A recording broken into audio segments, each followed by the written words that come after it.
ರಾಷ್ಟ್ರೀಯ ನಾಯಕ ಎನ್ನಲು ನಾಚಿಕೆ ಆದ್ರೆ ದಲಿತ ನಾಯಕ ಎನ್ನಿ ಅಂತ ಮಲ್ಲಿಕಾರ್ಜುನ್ ಖರ್ಗೆ ಹೇಳಿದ್ದಾರೆ. ಏನ್ ವಿಷಯ? ಕಲಬುರಗಿಯಲ್ಲಿ ನಡೆದ ಪುಸ್ತಕ ಬಿಡುಗಡೆ ಕಾರ್ಯಕ್ರಮದಲ್ಲಿ ಎಸಿಸಿ ಅಧ್ಯಕ್ಷ ಮಲ್ಲಿಕಾರ್ಜುನ್ ಖರ್ಗೆ ಅವರು ಬಿಜೆಪಿ ವಿರುದ್ಧ ತೀವ್ರ ವಾಗ್ದಾಳಿ ನಡೆಸಿದರು.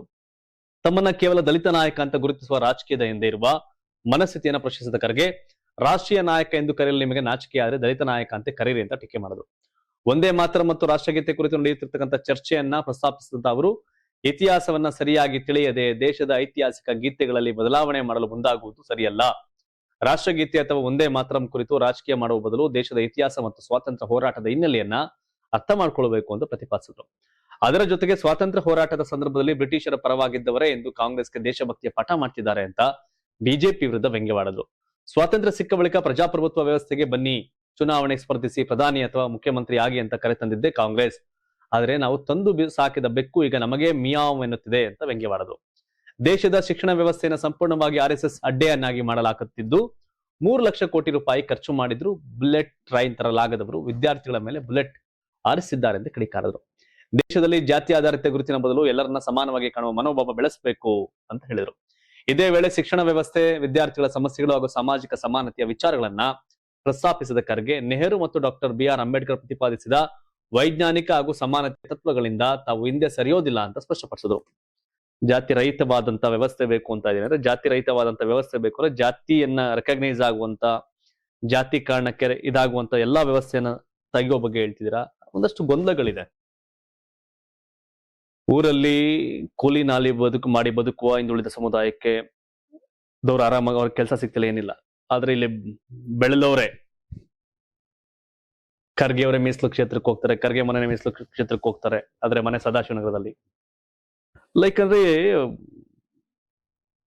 ನೊಂದವರು ಬೆಂದವರಿಗೆ ಸಿಗ್ಬೇಕು, ನೊಂದು ಬೆಂದವರೆಲ್ಲ ತಣ್ಣ ಕೂಲಾಗಿ ಎಸಿಲ್ ಕೂತ್ಕೊಂಡವ್ರು ಒಂದಷ್ಟು ಬದಲಾಗ್ಬೇಕು ಅನ್ನೋ ಚರ್ಚೆಗಳು ಬಹಳ ನಡೀತಾ ಇರುತ್ತೆ. ಈ ಜಾತೀಯತೆನದ್ದು ದೂರ ಮಾಡಬೇಕು, ಎಲ್ಲರೂ ಒಂದೇ ಅಂತ ಬದುಕ್ಬೇಕು. ಹಾಗೇನಾರ ಸಾಧ್ಯ ಆಗುತ್ತೆ. ಆದ್ರೆ ಅದನ್ನ ಭಾಷಣ ಮಾಡೋರು ಲಾಭ ತಕೊಂಡು ಪಾಪ ಇನ್ನು ನೊಂದೋರು ಬೆಂದೋರು ಅನುಭವಿಸ್ತಾರೆ, ಇನ್ನು ಅಲ್ಲೇ ಅನುಭವಿಸ್ತಾವ್ರೆ. ಅವ್ರಿಗೆ ದಕ್ಬೇಕು, ಅದು ಅವರೇ ಶುರು ಮಾಡ್ಬೇಕಲ್ಲ. RSS ನವರು ದೇಶದ ಸ್ವಾತಂತ್ರ್ಯ ಹೋರಾಟದಲ್ಲಿ ಪಾಲ್ಗೊಂಡಿರಲಿಲ್ಲ ಅಂತ ಹರಿಪ್ರಸಾದ್ ಹೇಳಿದ್ದಾರೆ. ಬೆಂಗಳೂರು ವಿಮಾನ ನಿಲ್ದಾಣದಲ್ಲಿ ಶನಿವಾರ ಸುದ್ದಿಗಾರರೊಂದಿಗೆ ಮಾತನಾಡಿದ ಕೆಪಿಸಿಸಿ ಅಧ್ಯಕ್ಷ BK ಹರಿಪ್ರಸಾದ್ RSS ವಿರುದ್ಧ ತೀವ್ರ ವಾಗ್ದಾಳಿ ನಡೆಸಿದರು. ದೇಶ ವಿರೋಧಿ ಚಟುವಟಿಕೆಗಳು ನಡೆದಾಗ RSS ಕುರಿತು ಮಾತನಾಡುವುದು ಅನಿವಾರ್ಯ ಆಗುತ್ತೆ. RSS ನವರು ದೇಶದ ಸ್ವಾತಂತ್ರ್ಯ ಹೋರಾಟದಲ್ಲಿ ಭಾಗವಹಿಸಿರಲಿಲ್ಲ, ಬದಲಾಗಿ ಸ್ವಾತಂತ್ರ್ಯ ಹೋರಾಟದ ಆಶಯಗಳಿಗೆ ವಿರುದ್ಧವಾಗಿದ್ರು ಅಂತ ಆರೋಪಿಸಿದ ಹರಿಪ್ರಸಾದ್, ಇಂತಹ ಸಂಘಟನೆಯನ್ನ ತಲೆ ಮೇಲೆ ಹೊತ್ಕೊಂಡು ಓಡಾಡಲು ಸಾಧ್ಯವೇ ಅಂತ ಪ್ರಶ್ನೆ ಮಾಡಿದ್ರು. ಸಂವಿಧಾನ, ರಾಷ್ಟ್ರಗೀತೆ ಹಾಗೂ ತ್ರಿವರ್ಣ ಧ್ವಜದ ಆಶಯಗಳನ್ನ ವಿರೋಧಿಸುವವರನ್ನ ಪೂಜಿಸಲು ಸಾಧ್ಯವಿಲ್ಲ. ದೇಶದ ಸ್ವಾತಂತ್ರ್ಯ ಹೋರಾಟದ ಮೌಲ್ಯಗಳನ್ನ ಬುಡಮೇಲು ಮಾಡಲು ಕೆಲವರು ಪ್ರಯತ್ನಿಸುತ್ತಿದ್ದಾರೆ ಅಂತ ಆರೋಪ ಮಾಡಿದ್ರು. ಇದೇ ವೇಳೆ ರಾಜ್ಯದ ಬರ ಪರಿಸ್ಥಿತಿಯ ಬಗ್ಗೆ ಮಾತನಾಡಿದಂತ ಹರಿಪ್ರಸಾದ್, ರಾಜ್ಯದ 18 ಜಿಲ್ಲೆಗಳಲ್ಲಿ ಬರ ಪರಿಸ್ಥಿತಿ ಗಂಭೀರವಾಗಿದ್ದು ಸುಮಾರು 10,000 ಕೋಟಿ ರೂಪಾಯಿ ಪರಿಹಾರಕ್ಕೆ ರಾಜ್ಯ ಸರ್ಕಾರ ಕೇಂದ್ರಕ್ಕೆ ಮನವಿ ಮಾಡಿದೆ. ಬರ ಅಧ್ಯಯನಕ್ಕಾಗಿ ಕೇಂದ್ರ ತಂಡವನ್ನು ಕಳಿಸುವಂತೆ ಮುಖ್ಯಮಂತ್ರಿ DK ಶಿವಕುಮಾರ್ ಮನವಿ ಮಾಡಿದ್ದರೂ ಕೇಂದ್ರ ಸರ್ಕಾರ ಸ್ಪಂದಿಸಲ್ಲ ಅಂತ ಆರೋಪಿಸಿದ್ರು. ಜೊತೆಗೆ ವಿಧಾನಸಭೆ ಅಧಿವೇಶನದಲ್ಲಿ ಈ ವಿಷಯಗಳ ಬಗ್ಗೆ ಚರ್ಚೆ ಆಗ್ಬೇಕಿದ್ರು ಈ ಬಿಜೆಪಿ ಸಚಿವ ಬಿ ನಾಗೇಂದ್ರ ರಾಜೀನಾಮೆಗೆ ಒತ್ತಾಯಿಸಿ ಪ್ರತಿಭಟನೆ ನಡೆಸಿದೆ ಅಂತ ಟೀಕಿಸಿ ಹರಿಪ್ರಸಾದ್, ಬೆಂಗಳೂರಿನಿಂದ ಬಳ್ಳಾರಿವರೆಗೆ ಬಿಜೆಪಿ ಪಾದಯಾತ್ರೆ ನಡೆಸಿದ್ರು, ಕಾಂಗ್ರೆಸ್ಗೆ ಯಾವುದೇ ತೊಂದರೆ ಇಲ್ಲ ಅಂತ ಖಡಕ್ ಆಗಿ ಮಾತನಾಡಿದ್ರು. ಹಗರಣ ಆಗಿದ್ಯೋ ಇಲ್ವೋ ಬಿಜೆಪಿ ಬಿಟ್ಬಿಡಿ, ಜನಕ್ಕೆ ಉತ್ತರ ಕೊಡ್ಬೇಕು. ಬಿಜೆಪಿಗೆ ಯಾಕೆ ಉತ್ತರ ಕೊಡ್ತೀವಿ? ಓಟ್ ಹಾಕ ಜನ ಅಲ್ಲ. ಆ ಸಮುದಾಯ ಉದ್ಧಾರ ಆಗಕ್ಕೆ ಅಂತ ಮೀಸಲಿಟ್ಟ ಹಣವನ್ನ ಲೂಟಿ ಆಗಿತ್ತಾ ಇಲ್ವಾ? ಲೂಟಿ ಮಾಡಿದ ಮಂತ್ರಿ ಯಾರು? ನೀಟ್ ಪ್ರಶ್ನೆ ಪತ್ರಿಕೆ ಲೀಕ್ ಆದ್ರೆ ಅದಕ್ಕೆ ಧರ್ಮೇಂದ್ರ ಪ್ರಧಾನ್ ರಾಜೀನಾಮೆ ಕೊಡ್ಬೇಕು ಅಂತ ಕೇಳುವಂತ ನೀವು ಆ ಹಗರಣದ ಭಾಗವಾಗಿ ಜೈಲಿಗೆ ಹೋಗಿ ಬಂದವನು ಮತ್ತೆ ಮಂತ್ರಿ ಮಾಡ್ತೀನಿ ಅಂತಂದ್ರೆ ಯಾವ ನೈತಿಕತೆ ಇದೆ ನಿಮ್ಗೆ? ಅಲ್ವಾ? ಬಿಟ್ಬಿಡಿ, ಬಿಜೆಪಿ ಕಾಂಗ್ರೆಸ್ ಇವೆಲ್ಲ ಬಿಟ್ಬಿಡಿ, ನೈತಿಕತೆ ಬಗ್ಗೆ ಮಾತಾಡಿ. ನೈತಿಕ ಹೊಣೆ ಹೊತ್ತು ಧರ್ಮೇಂದ್ರ ಪ್ರಧಾನ್ ರಾಜೀನಾಮೆ ಕೊಡ್ಬೇಕು ಅಂತ ಕೇಳೋದೇ ಆದ್ರೆ ವೈ ನಾಟ್? ಜೈಲಿಗೆ ಹೋದವ್ರು ಮತ್ತೆ ಯಾಕೆ ಮಂತ್ರಿ ಮಾಡ್ತೀರಿ? ಯೋಗ್ಯರಲ್ವಾ? ಬಸವಗೌಡ ದದ್ದಲ್ಲು, ರಾಯಚೂರು ಗ್ರಾಮೀಣ MLA ಕಂಪ್ಲಿ ಗಣೇಶ್ ಯೋಗ್ಯ ಅಲ್ವಾ? ಅನಿಲ್ ಚಿಕ್ಕಮಾದು ಯೋಗ್ಯ ಅಲ್ವಾ? ರಾಜಣ್ಣ ಯೋಗ್ಯ ಅಲ್ವಾ? ರಾಜಣ್ಣ ಹಗರಣ ಮಾಡೋದ್ರ ಮಾಜಿ ಮಂತ್ರಿ ಆದ್ರ? ರಾಜಣ್ಣ ನಿಮ್ ತಪ್ಪನ್ನ ಎತ್ತಿಡಿದ್ರು, ಅವ್ರ ಮಾಜಿ ಮಾಡಿದ್ರಿ. ಅವ್ರ ಮಗ ರಾಜೇಂದ್ರ ಇರಲ್ವಾ? ಅಯ್ಯೋ ದೇವ್ರೆ, ಏನ್ ನಾಗೇಂದ್ರ ದೇವ್ರ? ಅವ್ರನ್ನೇ ಮಂತ್ರಿ ಮಾಡಕ್ಕೆ ಲಾಜಿಕ್ ಅರ್ಥ ಆಗಲ್ಲಪ್ಪ. ಧರ್ಮೇಂದ್ರ ಪ್ರಧಾನ್ ನೀಟ್ ವಿಷಯದಲ್ಲಿ ಮಾಡವಾದ ನಿಮ್ ಸರಿ, ನಾಗೇಂದ್ರ ವಿಷಯದಲ್ಲಿ ಬಿಜೆಪಿ ಮಾಡವಾದ ತಪ್ಪು. ಹೌ ಜನ ದಡ್ರ? ಒಂದೇ ಮಾತರಂ ವಿವಾದಕ್ಕೆ ಖರ್ಗೆ ಕಿಡಿ, ಬಿಜೆಪಿ ವಿರುದ್ಧ ವಾಗ್ದಾಳಿ. ಕಲಬುರಗಿಯಲ್ಲಿ ಪುಸ್ತಕ ಬಿಡುಗಡೆ ಕಾರ್ಯಕ್ರಮದಲ್ಲಿ ಎಸಿಸಿ ಅಧ್ಯಕ್ಷ ಮಲ್ಲಿಕಾರ್ಜುನ್ ಖರ್ಗೆ ಒಂದೇ ಮಾತರಂ ವಿಚಾರ ಬಗ್ಗೆ ಬಿಜೆಪಿ ವಿರುದ್ಧ ತೀವ್ರ ವಾಗ್ದಾಳಿ ನಡೆಸಿದ್ದಾರೆ.